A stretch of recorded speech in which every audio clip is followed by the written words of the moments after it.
बस लोरा लाई के करीब पहुंची है तो दहशतगर्दों ने अगवा कर लिया। अकेले मुसाफिर का उन्होंने शनाख्ती कार्ड चेक किया, 9 अफराद थे, गोलियां मार दी हैं, शहीद किया गया उनको। कारीगर बंदा था, अपने बच्चों का पेट पाल रहा था, उसकी एक 2 साल की बच्ची थी। क्या वो कोयटा हमारे पाकिस्तान का हिस्सा नहीं है? क्या हम वहाँ पे जा नहीं सकते? क्यों पंजाबियों के साथ ये नारवा सलूक किया जाता है?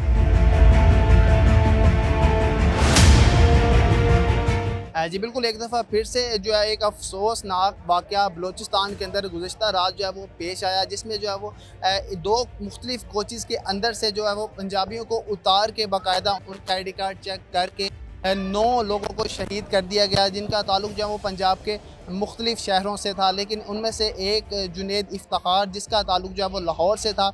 मैं इस वक्त उनकी रिहाइशगाह पर मौजूद हूँ और कुछ देर बाद जो है वो उनकी डेड बॉडी यहाँ पे पहुँच जाएगी।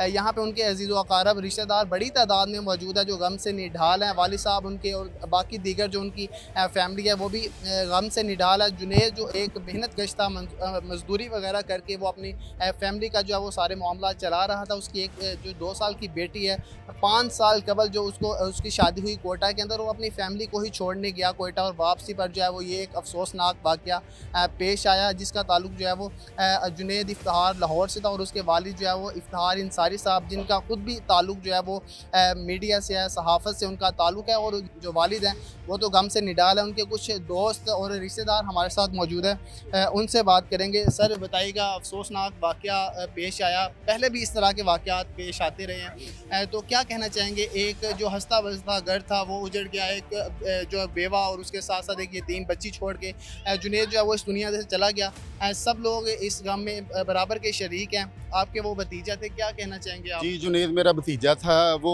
अपनी बेगम को अपने ससुराल छोड़ने के लिए गया था। वापसी पे वो बाई रोड आ रहा था बस के ज़रिए, ठीक है। तो जब बस लोरा लाई के करीब पहुंची है तो बस को दहशतगर्दों ने अगवा कर लिया और अकेले मुसाफिर का उन्होंने शनाख्ती कार्ड चेक किया, जिनका पंजाब से तल्लक था उनको नीचे उतारा है उन्होंने। 9 अफराद थे जो पंजाब से तल्लक रहे थे, उनको नीचे उतारा है। नीचे उतार के उनको शहीद, गोलियां मार दी हैं, शहीद किया गया उनको। मैं हुकाम बाला से मेरी पुरजोर अपील है कि जुनैद एक कारीगर बंदा था, अपने बच्चों का पेट पाल रहा था, उसकी एक 2 साल की बच्ची थी। क्या कसूर है उस बच्ची का और क्या कसूर है जुनैद का? क्या वो कोयटा हमारे पाकिस्तान का हिस्सा नहीं है? क्या हम वहाँ पे जा नहीं सकते? क्यों पंजाबियों के साथ ये नारवा सलूक किया जाता है? तो मेरी हुकाम बाला से अपील है, वज़ीर आज़म साहब से अपील है, वज़ीर आला साहब से अपील है, और जितने हमारे मुल्क के स्टेक होल्डर हैं उन सबसे मेरी इल्तमास है कि खुदारा इस मसले का कोई हल निकालें। आज हमारा बच्चा गया है, कल को किसी और का बच्चा ना जाए। जी बिल्कुल, उनके मुतालबात जो है वो बिल्कुल वैलिड हैं। उनका ये कहना है कि बच्ची का क्या कसूर था, उस लड़के का क्या कसूर था जिसकी शादी कोयटा में की गई और वो वहाँ पे छोड़ने गया अपनी बेगम और बच्चों को, अपने जो है वो नानका की तरफ। वापसी पर ये जो मामला पेश है, सर बताइएगा थोड़ा नेचर वाइज जुनैद जो इफ्तिखार है अब वो कैसा था इस लोगों के साथ, फिर कैसे मामला थे? बहुत शरीफ बच्चा था, 5 वक्त नमाजी था वो, जूतियों को काम करता था, मजदूरी करता था वो, और बहुत यानी कि अच्छे तरह से अपनी फैमिली का पेट पाल रहा था। बिल्कुल सुन्नत रसूल थी माशाल्लाह से। तस्वीरें कुछ देखी गई तो बहुत एक नहायत शरीफुल नफ्स इंसान थे। ये हमारे साथ उनके दोस्त भी मौजूद हैं। सर बताइएगा, कितनी देर पहले से ताल्लुक़ था आपका जुनैद इफ्तिखार के साथ और कैसे मामला थे, और ये जो अफसोसनाक वाक़या पेश आया इस पर क्या कहना चाहिए? सर जुनैद के साथ बचपन से ताल्लुक़ है। वो गुजरा के रहने वाले थे, उन्होंने हिजरत की लाहौर आगे, तो तकरीबन मुझे उससे मिले तकरीबन अभी 10-12 दिन ही हुए हैं। तो यह है कि हम यही चाहते हैं कि इंसाफ होना चाहिए। अगर पंजाब में आगे बलोच को तहफ़्फ़ुज़ है, अफ़गानी को तहफ़्फ़ुज़ है, हर बंदे को इधर तहफ़्फ़ुज़ है, तो पंजाबी को भी हर जगह तहफ़्फ़ुज़ होना चाहिए।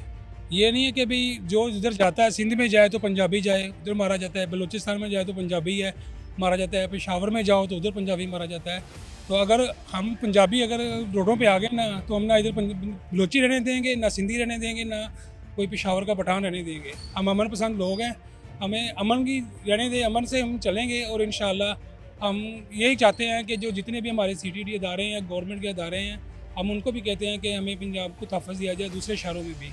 जी बिल्कुल वैलिड है इनका ये कहना था कि अगर हमारे मुतालबात जो है वो नहीं माने गए, मतलब जो लोग इस चीज़ के कसूरवार हैं, जो मुजरिम हैं, उनको अगर कैसरे किरदार तक ना पहुंचाया गया तो हम रोड पे निकलेंगे, एहतजाज के ज़रिए जो है वो जुनैद के लिए इंसाफ देंगे, क्योंकि एक बच्ची है वो यतीम हुई और एक बेवा यकीन दहानी करवाई गई है मुजरमों को पकड़े जाने की, उसके साथ साथ जो लोग हैं, जो इनकी फैमिली है, उनको इंसाफ दिलाने की। लेकिन ये वाक़यात रूनुमा दोबारा नहीं होने चाहिए, इस पे हुकूमत को जो है बिल्कुल सोचना चाहिए, ताकि जो है वो तमाम पाकिस्तानी हैं वो पाकिस्तान के अंदर महफूज तरीके से रह सके। मैंने अगर आपको दिखा सके तो ये इनके गिरह बाहर के मनाजर हैं, यहाँ पे बड़ी तादाद में लोग बुज़ुर्ग हैं, बच्चे हैं, ख़वातीन हैं, गम से निडाल हैं। एक नौजवान जो यहाँ इनका हमसाया था, किसी का दोस्त, किसी का भाई, इसी के साथ मज़ीद 8 लोग जिनका ताल्लुक़ जो है पंजाब के मुख्तलिफ़ शहरों से था, वो भी इस दुनिया फ़ानी को छोड़ के चले गए। शहादत उनके नसीब में हुई। और ये एक जुनैद इफ्तिखार जिसका ताल्लुक़ लाहौर से था,